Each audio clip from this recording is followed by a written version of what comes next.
Good afternoon.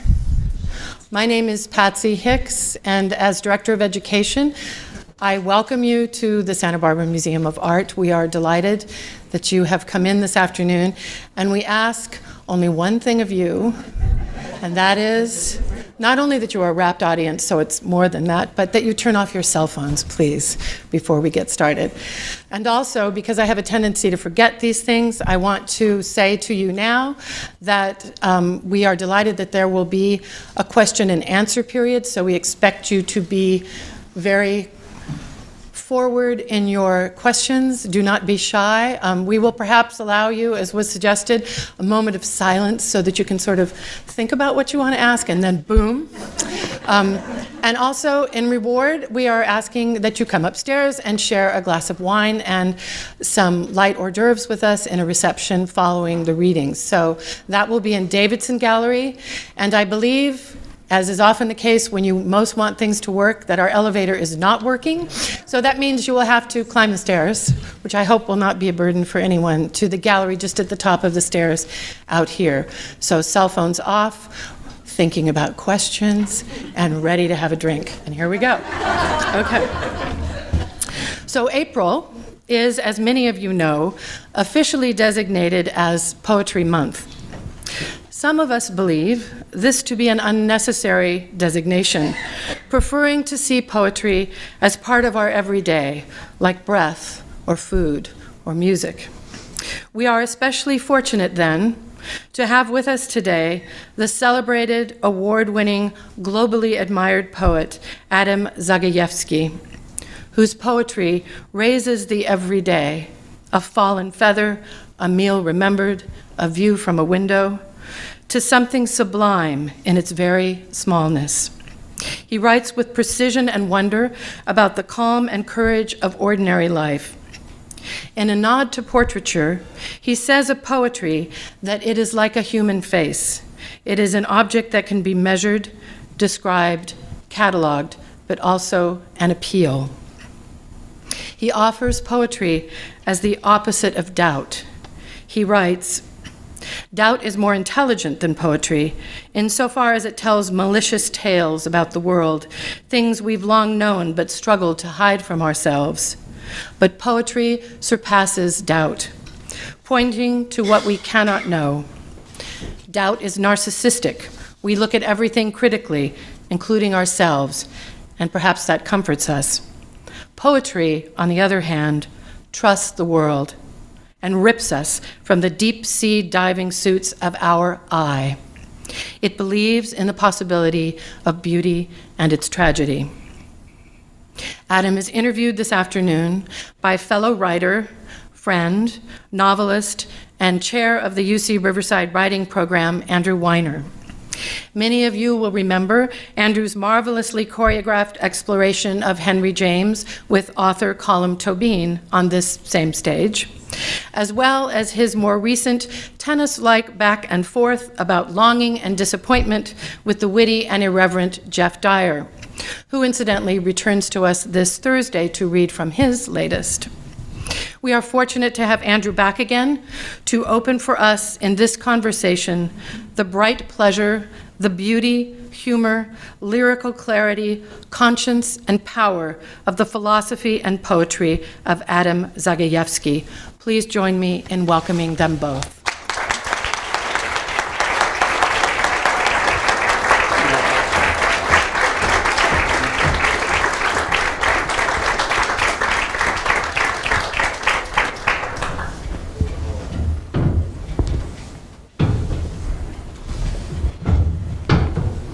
Hello, Andrew. Hello, Adam. Hello, everybody.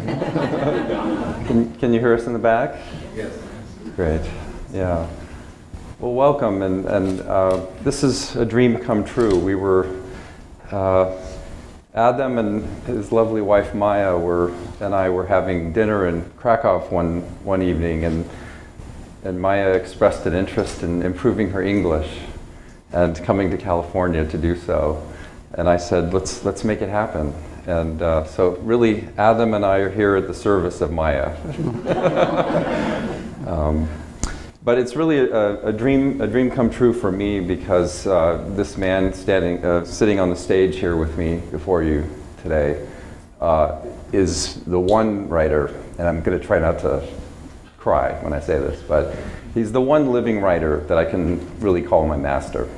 And he's kind of changed my life in a variety of ways, and so it's been a pleasure to call him a friend for a number of years now. But to get him to California and to actually be in conversation in a public way is really just another iteration of a more than decade-long conversation that we've been having now about a lot of things. And the funny thing is I came here prepared with all these kind of deep, arcane questions, and I don't think I'm going to ask a single one of them, but who knows, maybe we'll try. So I thought we'd start with a more kind of general question to Adam.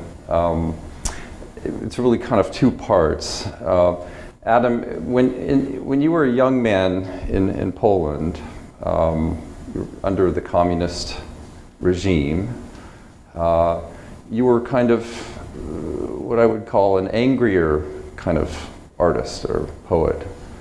Is that how you would characterize your? Well, to some extent, yes. But when I started to write, and I wasn't angry yet, but then I discovered anger a little bit a bit later. But there was good reasons to be angry. You need some time. I was born into communism, so to speak. I was born in 1945 in the city of Lviv or Lvov, and which is now a part of Ukraine. And then we had to go west to which is called the Silesia region. So in a way, I was a perfect child to be to accept communism, because it was given to me as the reality. I didn't know any other reality from the beginning of my life. Although my parents hated communism, but I think they were a little bit afraid of me, and they didn't tell me everything. There's the story that once, when Stalin died and they changed the Communist Party, they changed the name of one of the major cities to Stalinograd, or Stalin, almost like Stalingrad. And they asked children to take 20 pennies from everyone who still used the old name instead of the new one. And I did it for a few days. So my parents had good reasons to be afraid that there's a little monster growing up. But it didn't last very long, luckily. And I stopped taking these pennies from them. So that later, when I was around 25, my political eyes were opening slowly, and I saw how much injustice there was. When you were born into the system, when I was very young, I thought that the censorship was just a part of the nature of the world. Like, the world is like this. You need censorship because people are stupid. They can write stupid things, right? So the good government knows what to do with this, and there's censorship. And you needed a kind of self-education to understand that actually censorship is not such a great thing. It's just one of the many examples. but the first movement for me was the discovery of poetry, and which was not angry, which was this great wave of meditation, of amazement at the world. And when I was very young, I wrote bad poems, but in this universal mode of amazement, but they were really not so great. And then I discovered that I could do these politically motivated poems, and they are better than my poems of amazement, the first ones. And then it turned out that there were many young people of my age, from my generation, who had the same inclination, who also discovered that there was an intellectual job to be made, the job of criticizing communists, criticizing totalitarianism. And the paradox of Poland then was that all this was tolerated by the censorship, the same censorship that I liked so much in the beginning. Well, not so much, but which I accepted. And so for maybe 5-7 years, I was very much into this political writing, which actually led me to signing some oppositional memorandums or manifestos, and I finally couldn't publish. I was put on the blacklist, and so that was the beginning. Yeah, and what's interesting is that you came to America to teach, I guess initially, to Houston, right? Yeah. Yeah, and we came. I mean, in America, we came to know you as kind of, in some ways, the last in this long line of what I would call kind of deep European humanism, or a metaphysical poet. A tradition of metaphysical poetry, and you struck a chord in America when your first book came out here that has continued to this day and only grown. How did you transition from this kind of young poet who was critical of the regime and all that to becoming this more kind of, for lack of a better way of putting it, a poet who writes about the spirit and art and these kind of classical values that we associate with a certain tradition in Europe? Well, when I was writing these more political poems, I had the feeling that it was necessary to liberate myself from whatever totalitarian was in me, whatever I accepted before. I needed to discover a pure word. And so this was a kind of preliminary stage for me. Although at the time, I didn't know this, but I also knew that it's not everything I want to do in my artistic, poetic life. I knew that it's just for the time being. I knew I have to write differently. I knew that I read great poets, not only Polish, but I read Rilke, I read T.S. Eliot, I read Yeats, I read, well, as you know, poets are well-read people. It's very hard to be a poet and to be a total idiot. It can happen, but it's not. How many poets do we have in the room right now? Oh, welcome. So I think poetry is very much driven not only by this, but it's driven by its own tradition. We all read old poets, and we get so much from them. So I knew that I have to go beyond this political stage, and I tried to do that. Then life helped me to do that because I was very much involved in this political movement in Poland, which was preparing Solidarity. It was kind of solidarity movement. And I loved it. It was a great moment of friendship, of solidarity with other people, not only intellectuals but also workers. And it was a beautiful moment of being in opposition. But at the same time, I knew that it's not so good for me, for my writing, that it didn't fulfill my dreams of what I wanted to write. And then I went to Berlin for 2 years, which was difficult. And the first time I missed so much my new friends, my oppositional friends. But then this solitude of being in Berlin helped me to switch to a different mode, I think. Can I ask you a related question? And this is kind of jumping to our current moment, but it's related, which is, did you detect in the solidarity movement this kind of, were you suspicious of a group way of thinking, even as you were helping and involved, as a kind of artist and an individual? Were you suspicious of, was it a double-edged kind of feeling to at once join others in resistance and yet know that at heart, at base, you're an artist?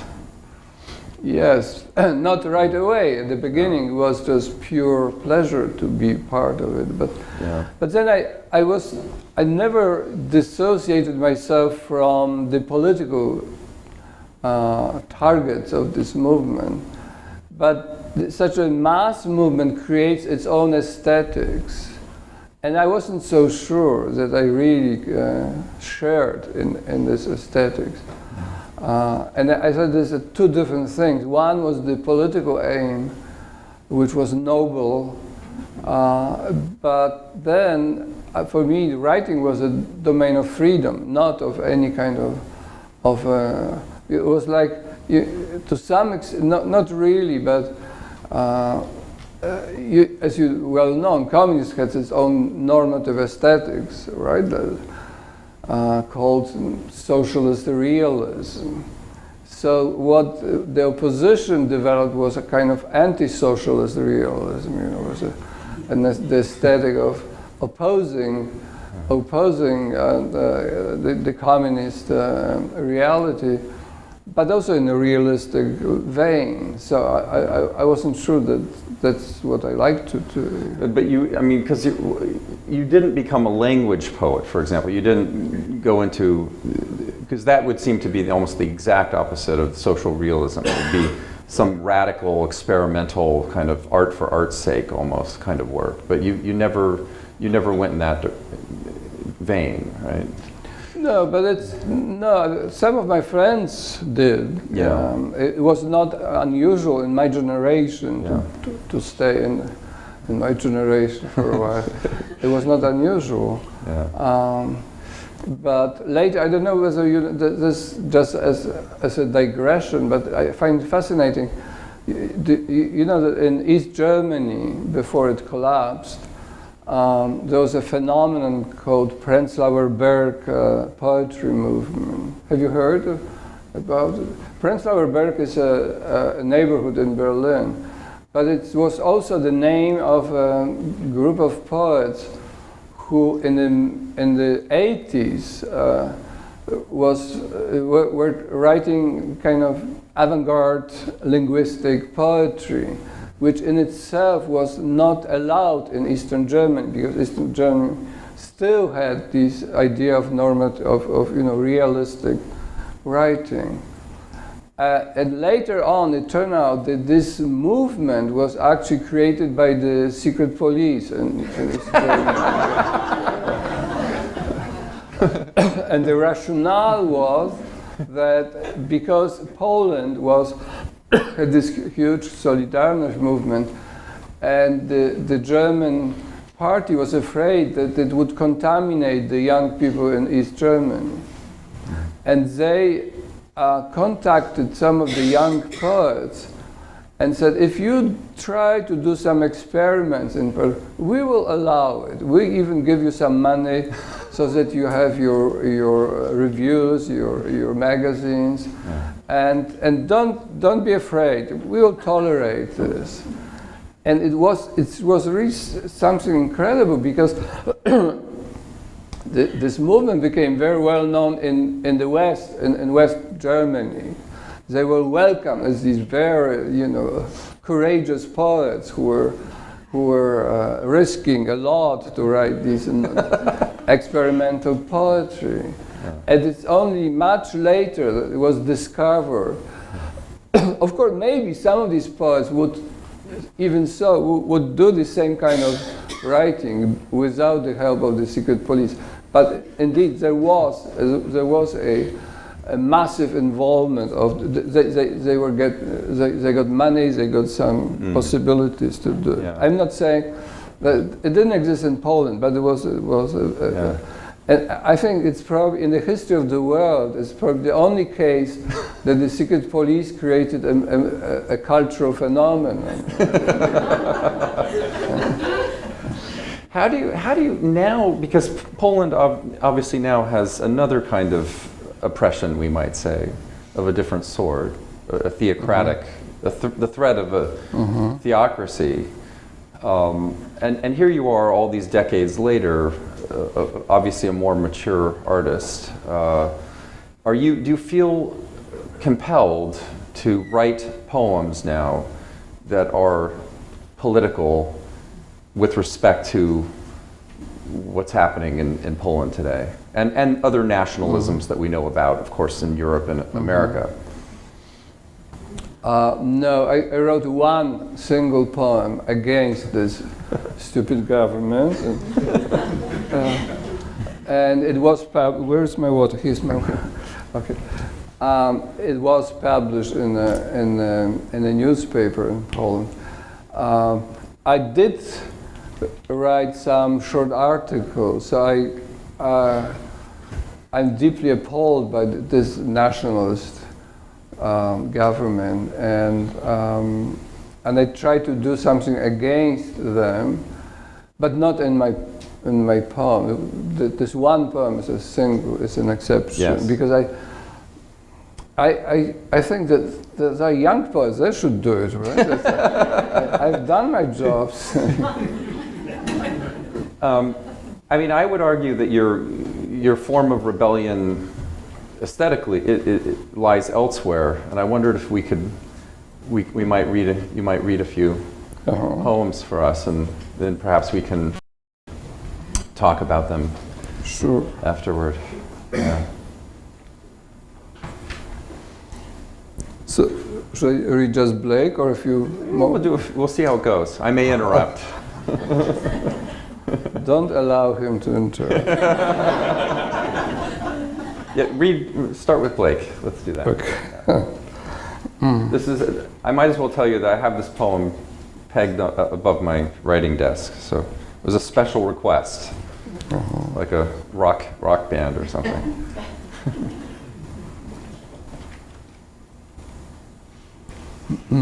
Blake. I watch William Blake, who spotted angels every day in treetops and met God on the staircase of his little house and found light in grimy alleys. Blake, who died singing gleefully in a London thronged with streetwalkers, admirals, and miracles.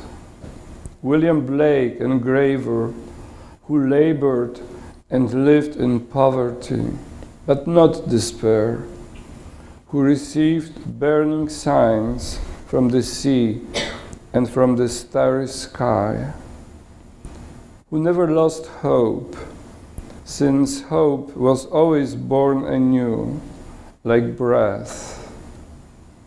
I see those who walked like him on graying streets, headed toward the dawn's rosy orchid. Yeah. Okay, I'm going to interrupt. Is there a part of you that's envious of Blake, to the degree that in your daily life, in the city, whatever you're doing, we all have to deal with such prosaic things every day, that longs for this kind of, how do we call it, an ecstatic way of going through our kind of world of facticity and objects and tasks and other things that we have to deal with? Well, yes, I am envious, but I'm also happy that it doesn't happen to me.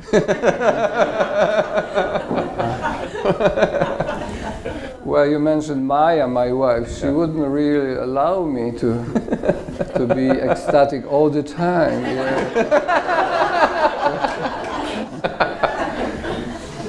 Well, but seriously, for me, there are very short moments of enlightenment, of revelation. I never saw God in a tree, I must say, although I love trees, and I would love to see God, but it never happened to me.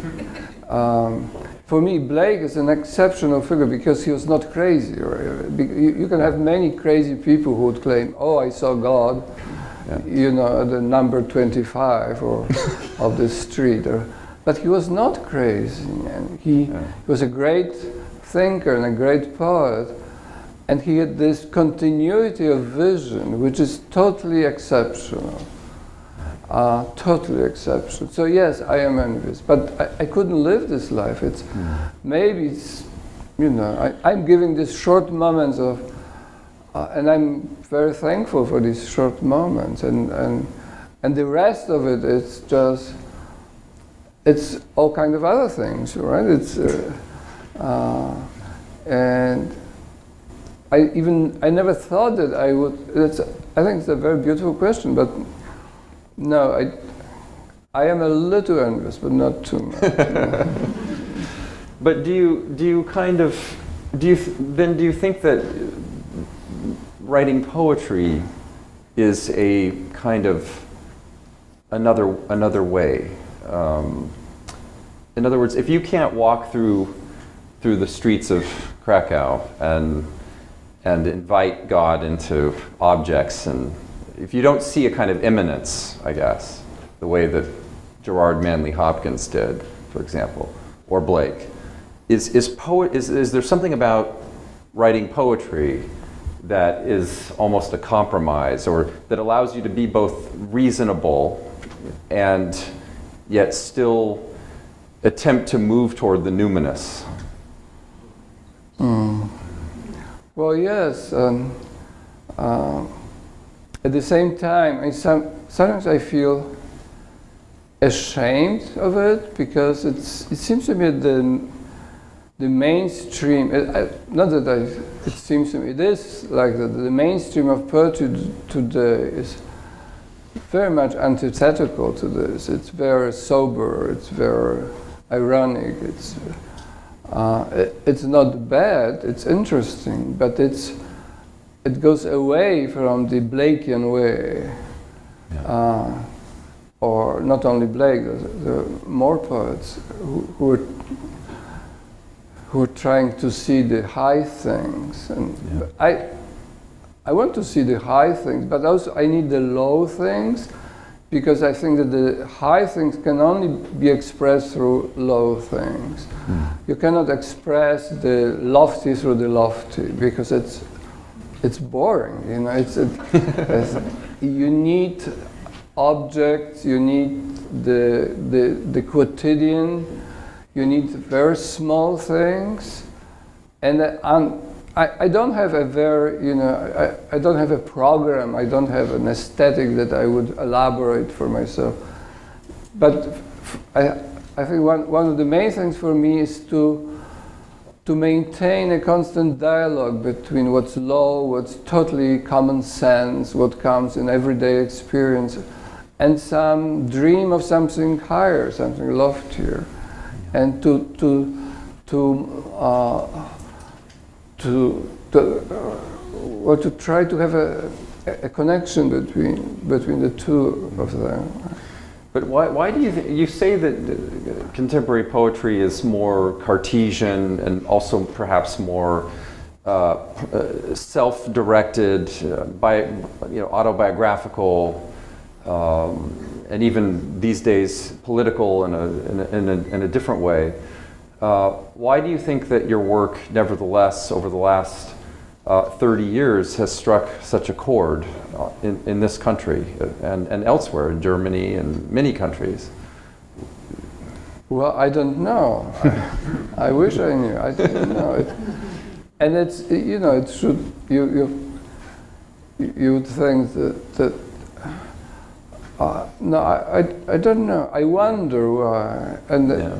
I even wonder why my poems can survive translation, because you read my poems in translation, and it seems that they survive translation and not only into English, into some other languages.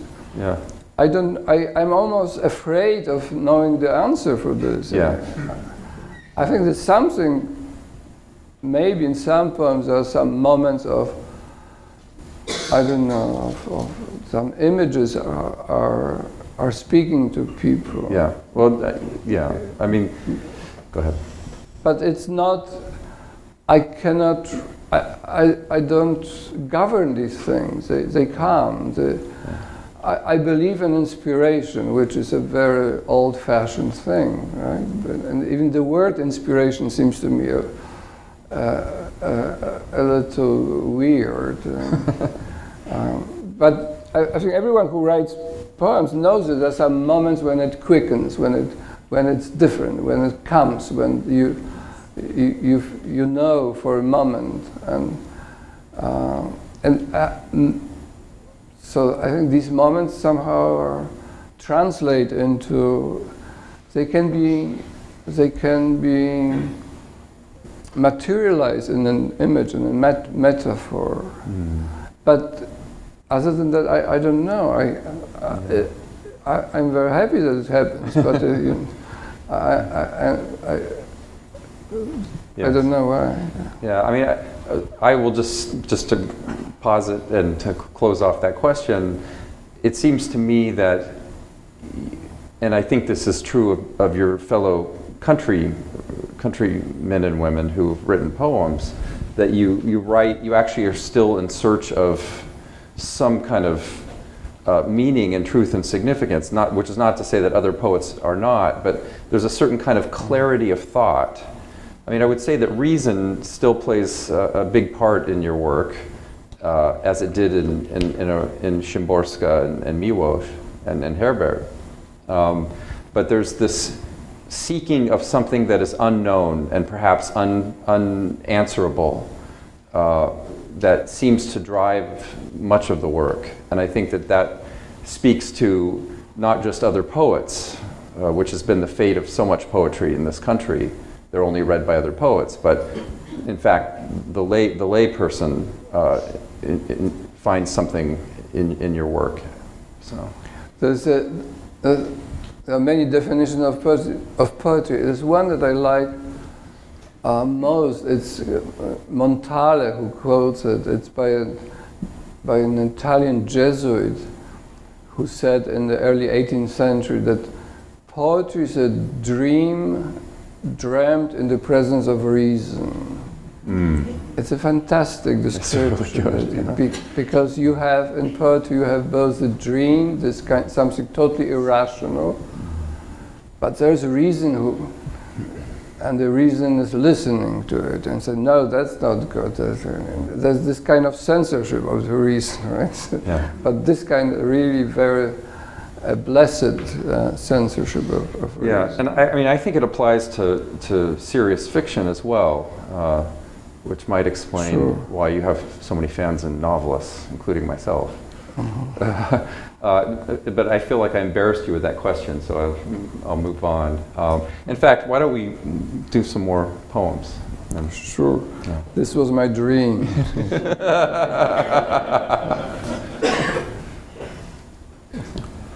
Well, maybe I'll I have plenty of new poems. In November there will be a new collection called Asymmetry, published again by FSG. So I will read a few poems from this, which will be a surprise for Andrew and for you. It'll be pure experimental language poetry, right? Totally. We won't understand anything. I've written recently several poems about my mother, which always make me, when I started to teach in Houston, to teach creative writing, and my students, my young students, they knew nothing and they only wrote family poems. And I was mocking them. Why do you write family poems? Try to learn more about the world. But now I'm writing about my mother.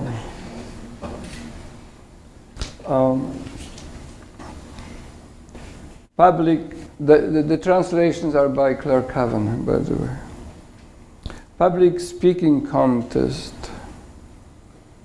Or when she told us, for the 10th time maybe, about the public speaking contest, that as a young law student she'd won, nearly won, even though she faced serious competition, and like everyone else was stunned that a woman had won, nearly won, and not a man, a future judge or lawyer. She came out the best, nearly the best, though technically speaking, someone else took home first prize. And that was her greatest success. And when we listened to her story later, much later, ironically, a little bored, thinking, you're still caught up in a competition, invisible this time, like most such occupations, and you want us to give the laurels that they refused you then. And how I wish I could hear her tell the story again about the contest she nearly won, and in which, I think, after decades of her memory's unceasing labor, she finally carried the day.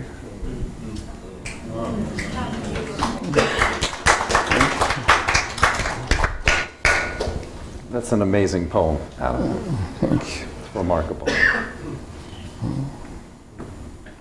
Another poem about my mother, Senior Dance.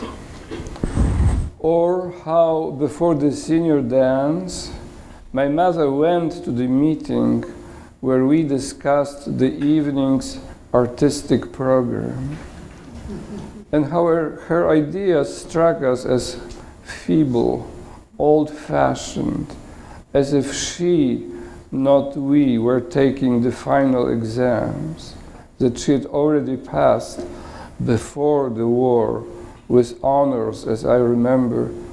And also the war, all signs suggest that she passed it pretty well, too. And how then, during that meeting, she embarrassed me, whereas I couldn't admire her during the war for different reasons, completely different.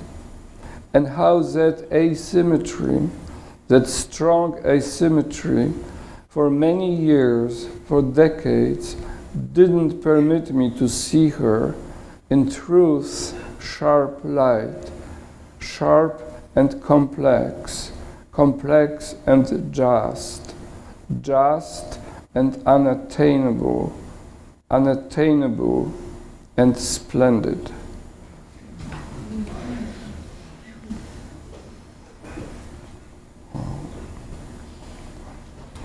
Yet another.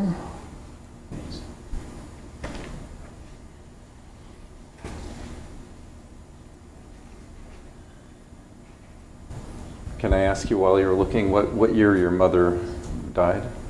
Oh, she died long ago. She died in 91. But I needed many, many years to write about her. Yeah. About my mother. I could never say anything about my mother, how she repeated, "You will regret it one day when I'm not around anymore," and how I didn't believe in either I'm not or anymore. How I liked watching as she read bestsellers, always turning to the last chapter first. How in the kitchen, convinced it wasn't her proper place, she made Sunday coffee, or even worse, filet of cod.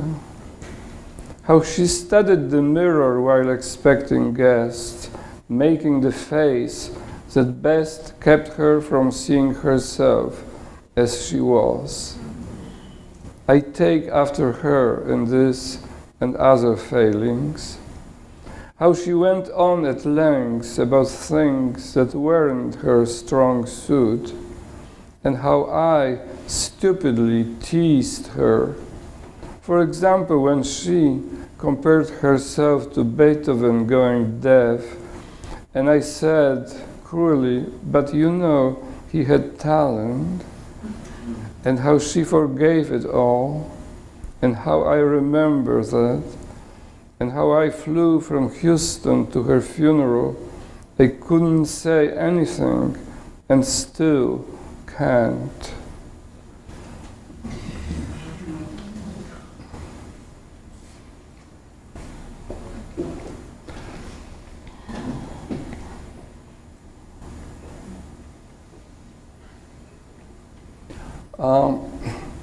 Maybe You just erased all my questions, by the way. Just go there. okay, so we go home. This is from collection in Invisible, Unseen Hand. Unseen Hand. It's called Piano Lesson. And I say here, I'm 8 years old. Piano lesson at the neighbors, Mr. and Mrs. J. I am in their apartment for the first time, which smells different from ours. Ours has no smell, or so I think. Everywhere carpets, thick Persian carpets. I know that they are Armenians, but don't know what that means.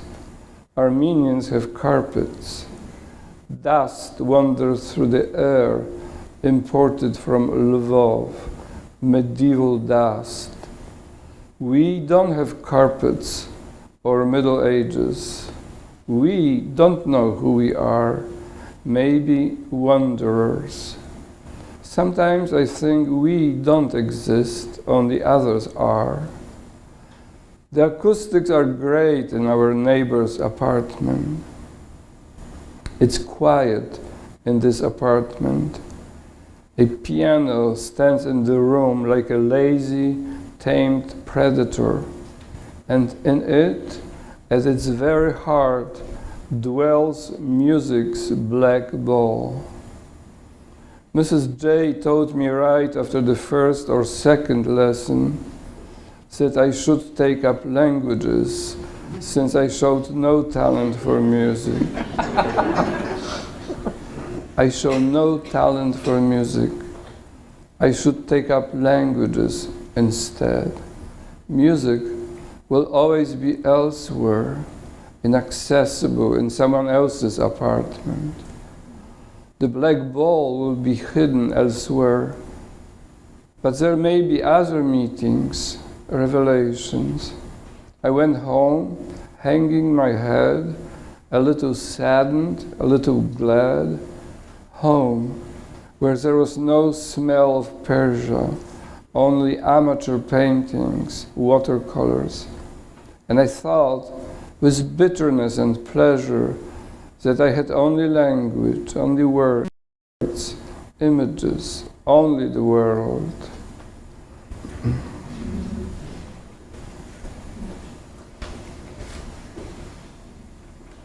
I put all this on my knees and I don't know if my niece can handle this. I think I should I should read maybe one poem in both languages, because I don't write in English after all. You could.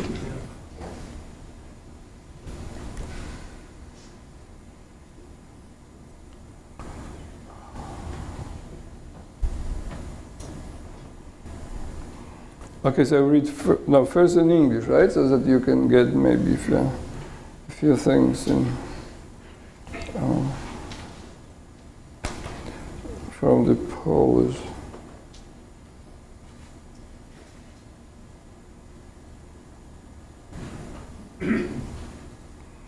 No, you can have a question. I mean, my question is, how did because I know for a while, when we corresponded, you kept telling me you weren't hearing the music, as it were, and you weren't inspired.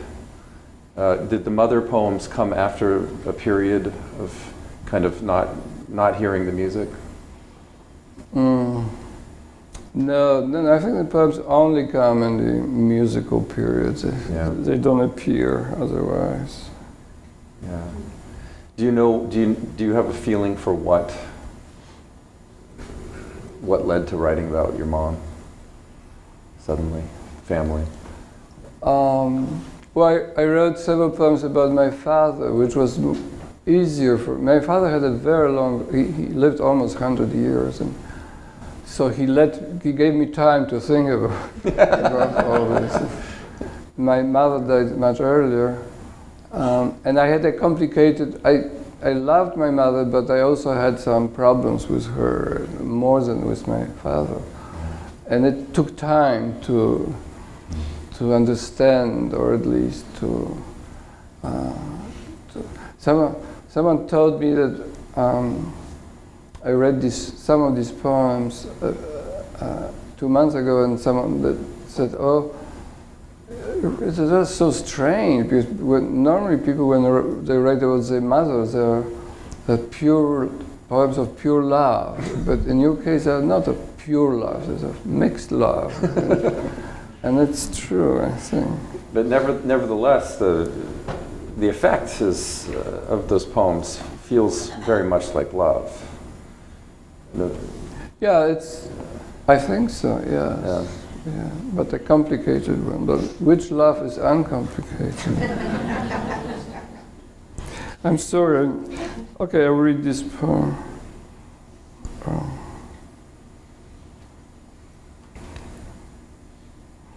I have very few poems in Polish, so that's the problem. But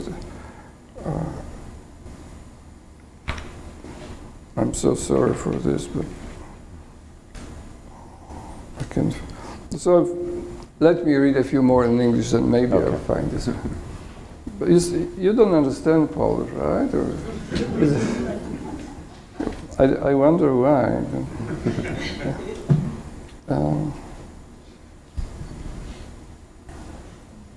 So maybe more of these newer poems on my niece.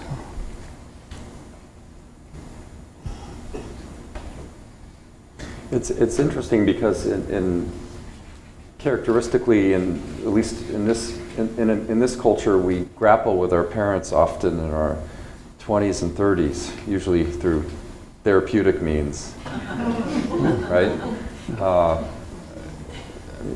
But here you are, much later, finally kind of reckoning with your complicated relationship with your mother, and it gives me hope that there can be some kind of reconciliation, perhaps a better one, later in life. Perhaps it never ends. Well, what can I say? There's some advantages of not dying very young.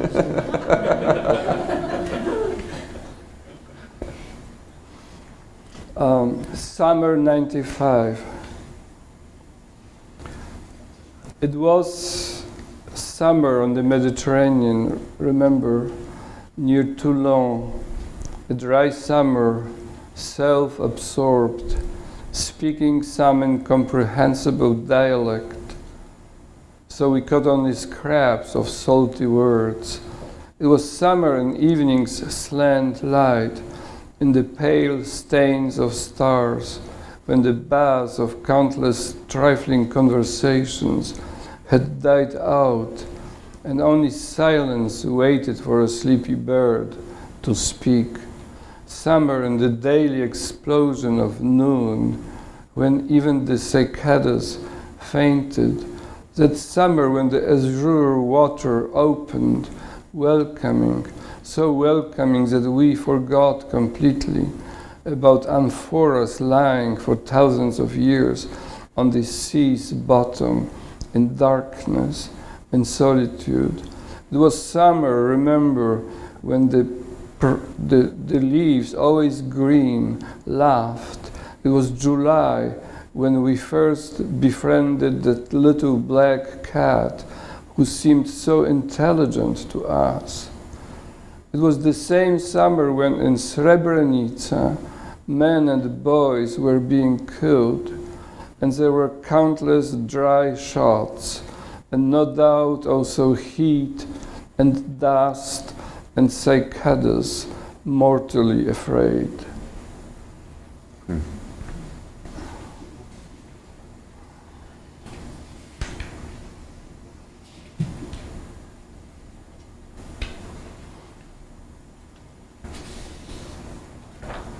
My favorite poets never met. They lived in different countries and different times, surrounded by ordinariness, by good people and bad. They lived modestly, like an apple in an orchard.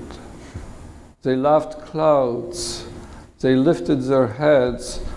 A great armada of light and shade drifted over them. A film was showing that still hasn't ended. Moments of bitterness passed swiftly, likewise moments of joy. Sometimes they knew what the world was and wrote hard words on soft paper. Sometimes they knew nothing and were like children on a school playground when the first drop of warm rain descends.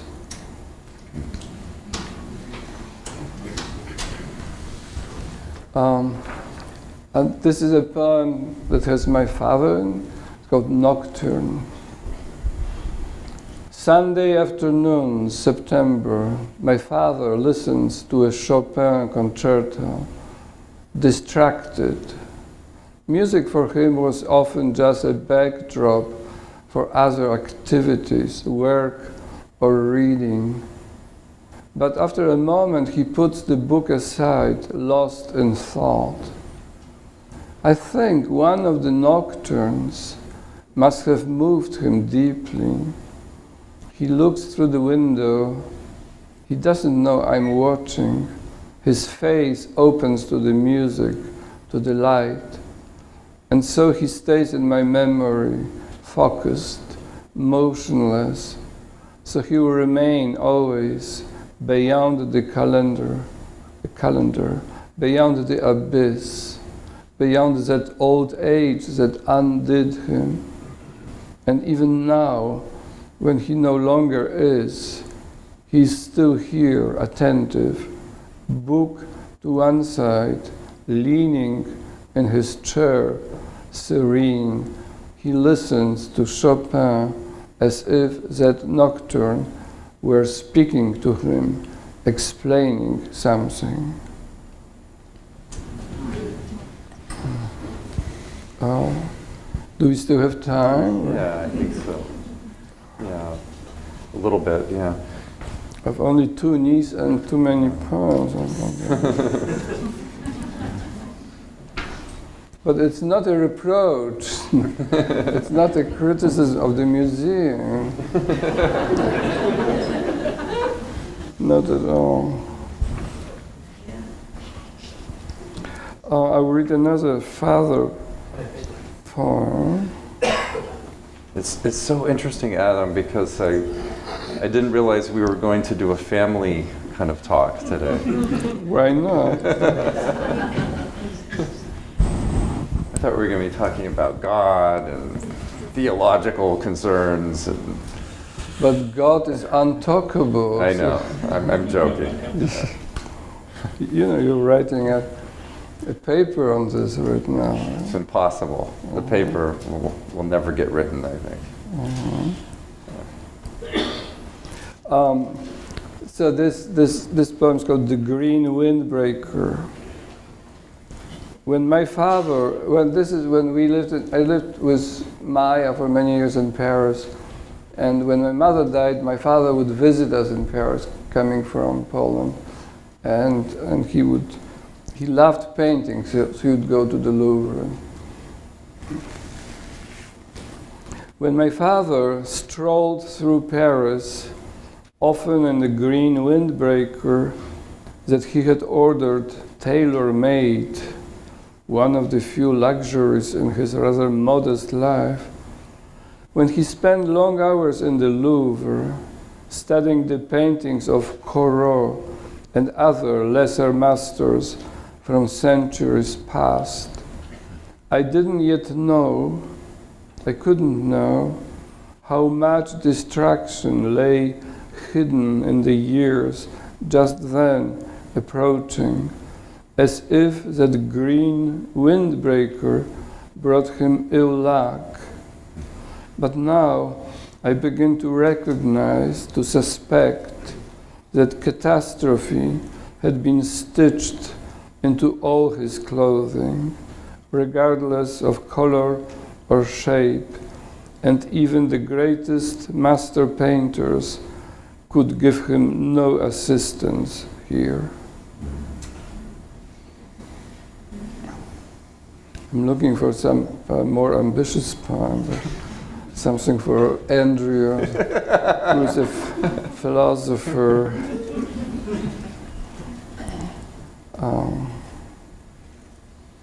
You wanted me to read something? Flame, right? Yes. Oh, so but you have the text. Oh, I do, yeah.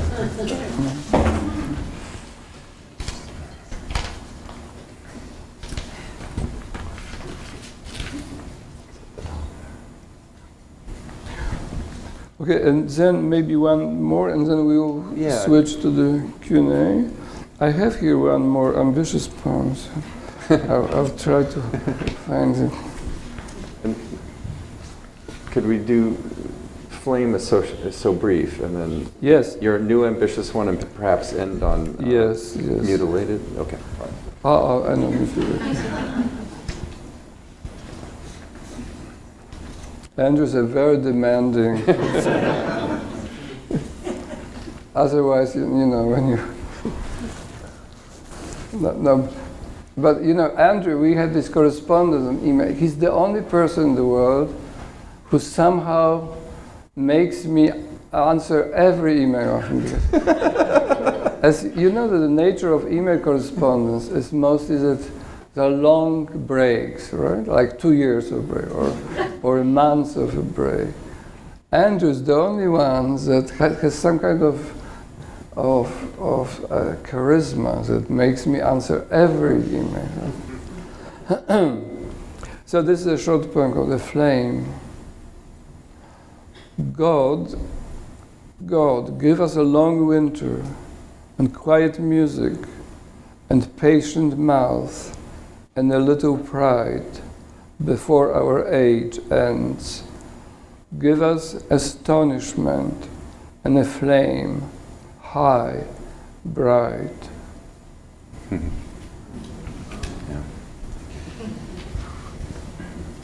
Okay, now there's this there's not a family poem.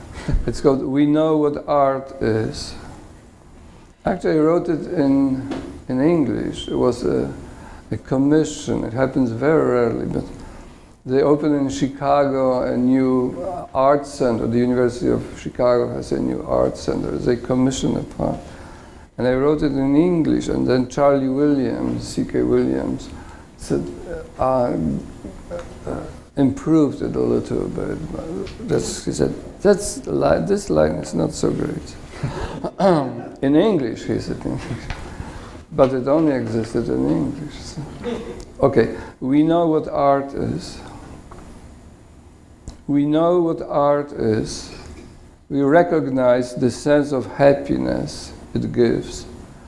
Difficult at times, bittersweet, sometimes only sweet, like Turkish pastry. We honor art, since we would like to know what our life is. We live, but don't always know what that means. So we travel, or just open up a book at home. We recall a momentary vision as we stood before a painting. We may also remember clouds drifting through the sky. We shiver when we hear a cellist play Bach suites, when we catch a piano singing. We know what great poetry can be, a poem written 3 millennia ago or yesterday. But we don't know why a concert sometimes fails to move us. We don't see why some books seem to offer us redemption, while others can't conceal their rage. We know, but then forget. We can only guess why a work of art may suddenly close up, slam shut, like an Italian museum on strike, Chopera. Why our souls also close at times and slam shut, like an Italian museum on strike, Chopera. Why art goes mute when terrible things happen. Why we don't need it then, as if terrible things had overflowed the world, filled it completely, utterly to the roof. We don't know what art is. Okay, and now the last one, right?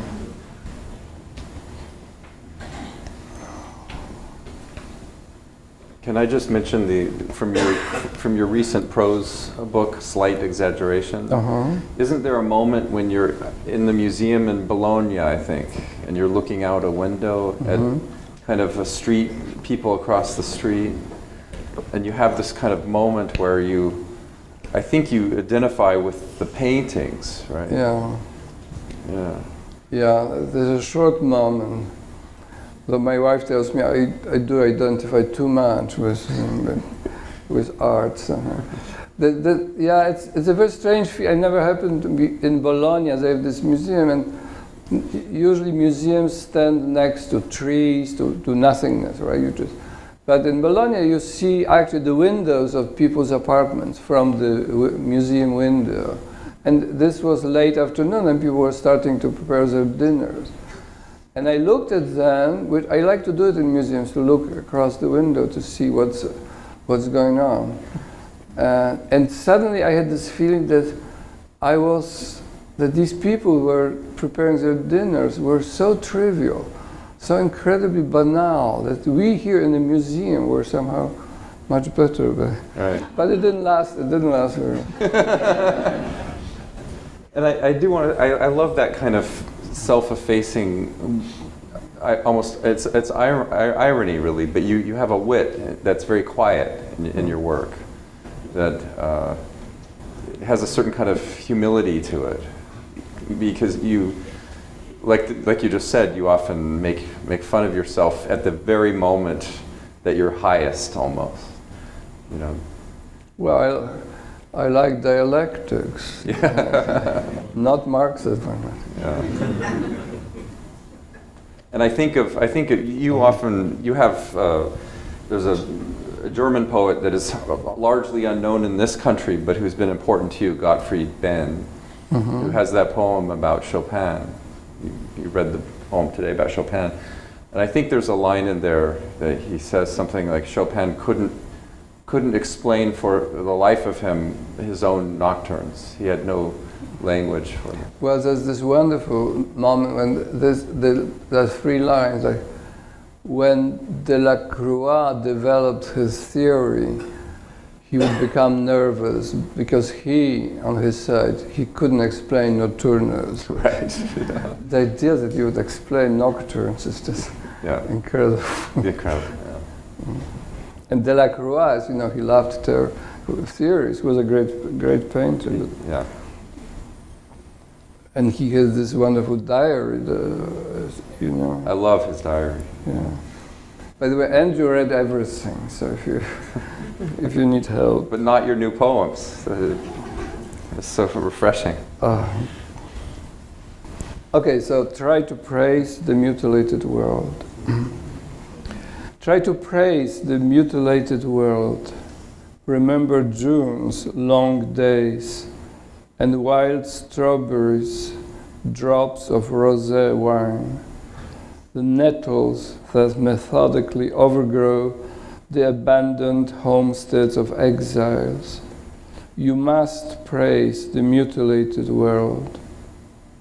You watched the stylish yachts and ships. One of them had a long trip ahead of it, while salty oblivion awaited others. You've seen the refugees going nowhere. You've heard the executioners sing joyfully. You should praise the mutilated world. Remember the moments when we were together in a white room and the curtain fluttered. Return in thought to the concert where music flared. You gathered acorns in the park in autumn, and leaves eddied over the earth's scars.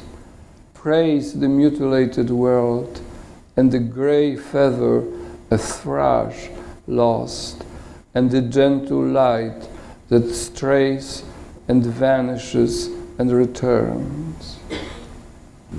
Yeah. Can I?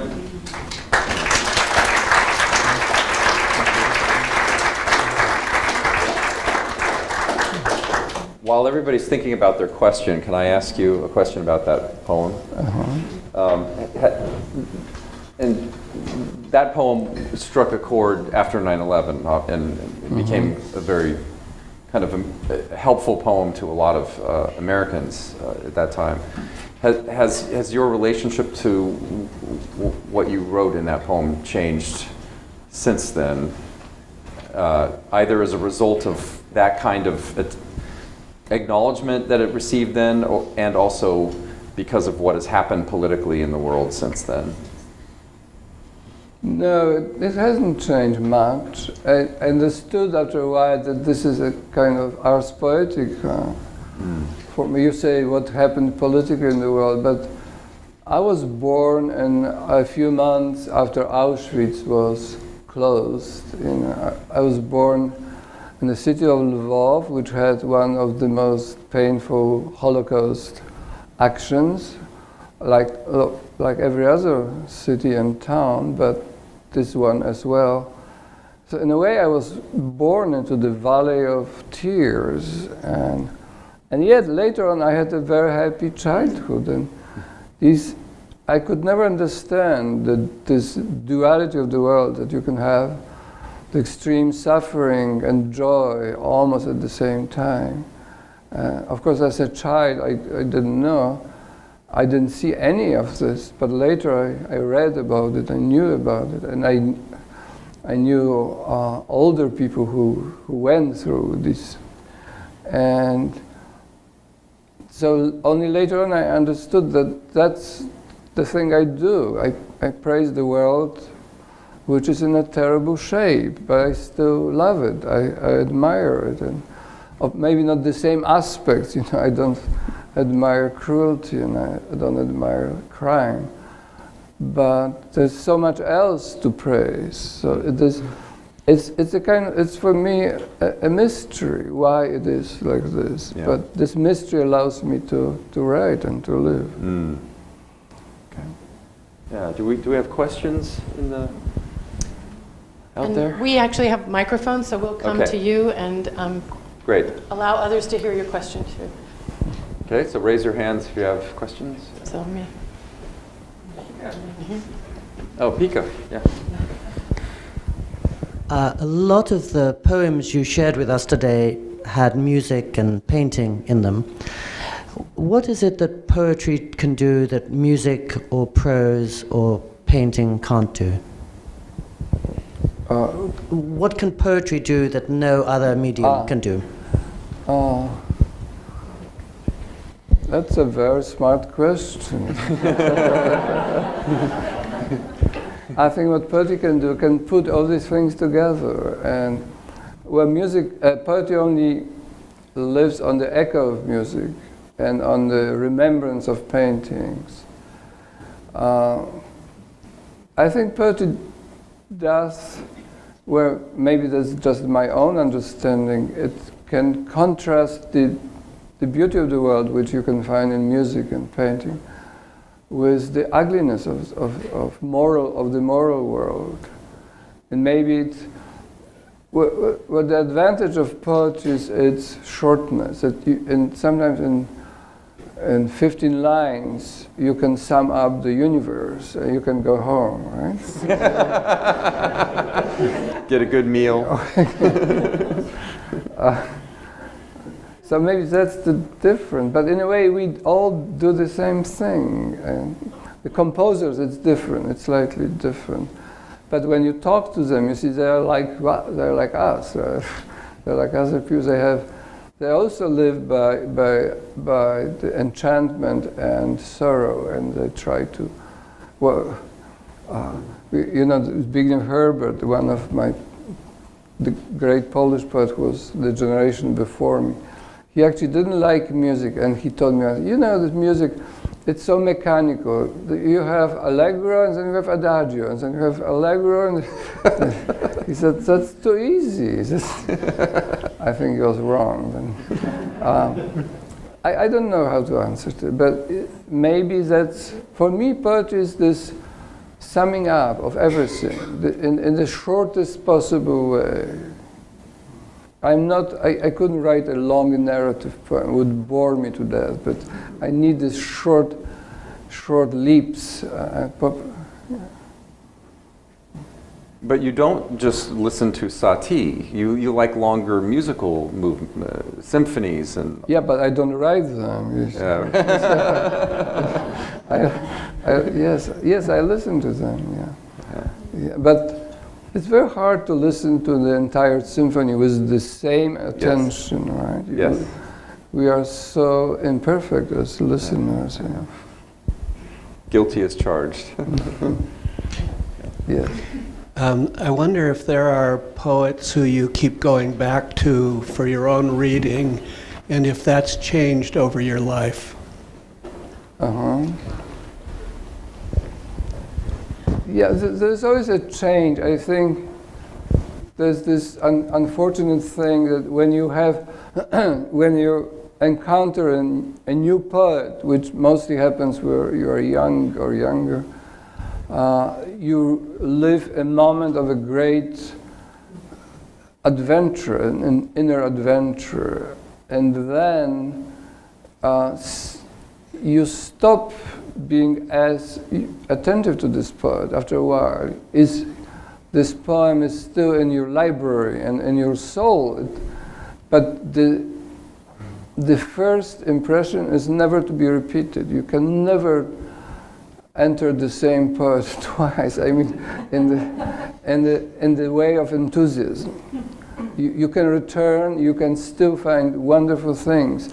But in a way, it's the first moment of exaltation. Oh, I found this great poet. So I have the long list of poets who I once read with this incredible enthusiasm, and I still admire endlessly. But there's no more fire in this admiration. There's cultural. No, there's more than that. But so it's a very long list of poets who everyone reads, but also some less known, like this Czech poet Vladimir Holan.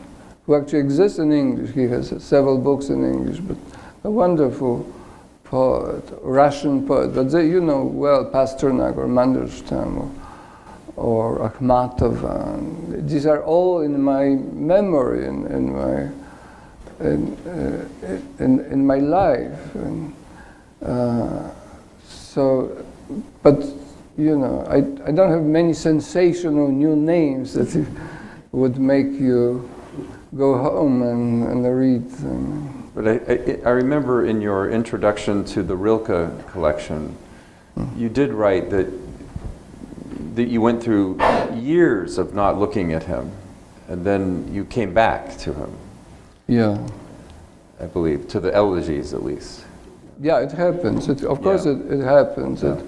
Well, Rilke, I was very young when I discovered Rilke, and it was this moment of a great enthusiasm. But yeah, but many times it comes, like Mandelstam. I also go back to Mandelstam, or to Yeats, and Yes.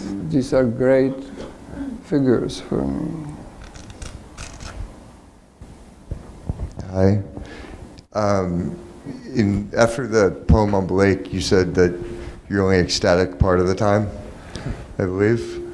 You had a great essay on Miloš in 2004 in the Threepenny Review, saying that you could never write a biography of Miloš because he's too ecstatic, and that ecstatic people are too hard to know because in person they're always decent, but in private they're given to this ecstasy. I was wondering, where you say are your poems more ecstatic than Miloš?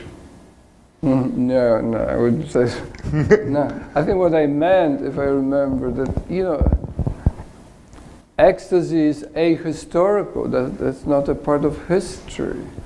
It's the pity that I like reading biographies, but sometimes when the biographer concentrates on the love affairs and not on ecstasy, it's a little, you know, how should I put it, trivial, right? Because love stories are, of course, very important, but they don't differentiate between artists and non-artists. And when you read a biography of an artist, you want to know what's specific, what about this poet, about this musician. And this is very hard to pinpoint. Do you think the Kafka, the 3-volume Kafka biography does what you're talking about? Well, we never know what Kafka felt when he wrote Metamorphosis. But that's a very good biography because it gives you the entire context of this, and then you can guess what happened. That's right. Because you sort of fill the empty space around. But it's a great biography.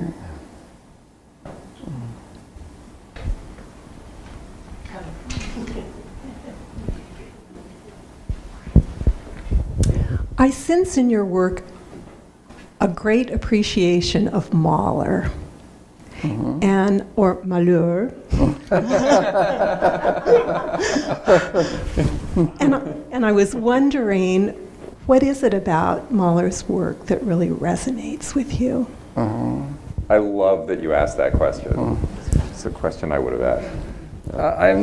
I'm not sure whether I know it. Sometimes I think that what strikes me in Mahler is the always returning contrast between the kind of sublime triviality of military orchestras marching in the street, and then these endless adagios which are divinely untrivial. But I love the two of them. By the way, when I read the biography of Mahler, says that he was attacked by his contemporaries, like who were saying that his Jewishness doesn't allow him to see the sublimity of German soul, and that these marches were a sign of the triviality of his own soul. I think the contrary. That's great, because he kind of introduces the modernity. these orchestras that he apparently heard in his little town in Moravia when he grew up,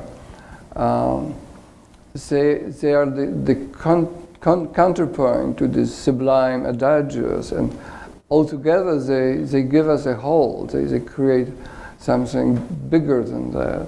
And I love this contrast between the lyrical and the kind of ironic, military, and very funèbre. Yes. Another kind of physical manifestation of this contradiction in his soul is, I recently learned two things. Well, we've always known that Mahler would retreat to his hut on the lake in Austria in the summers to compose. Nobody really knew he was doing it, but he would shout at the birds to shut up because they were messing up his ear. But what I just learned... That's the only thing I don't like about it. Me too. It's always been a kind of a negative for me. Sorry. It's been a negative for me. But then I learned a redeeming fact just 2 weeks ago. You maybe know this, but Mahler, apparently on his way to the hut, he would carry kittens in his jacket pockets to accompany him to the hut. To kill the birds, you mean?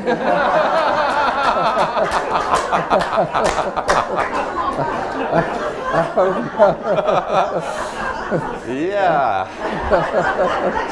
Suddenly Andrew's not looking too philosophical here. Okay, I think that might just be the perfect place to end.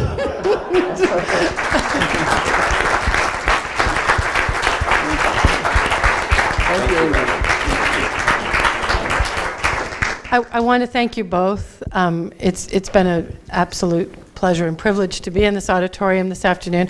I invite all of you to join us upstairs in Davidson Gallery, again, just the top of the stairs out here, where Adam very kindly has agreed to sign some books and where we can enjoy some refreshments and continue the conversation. Again, thank you, both of you, for a remarkable afternoon, and thank you to all of you for caring about this and being here. Thank you. Thank you so much.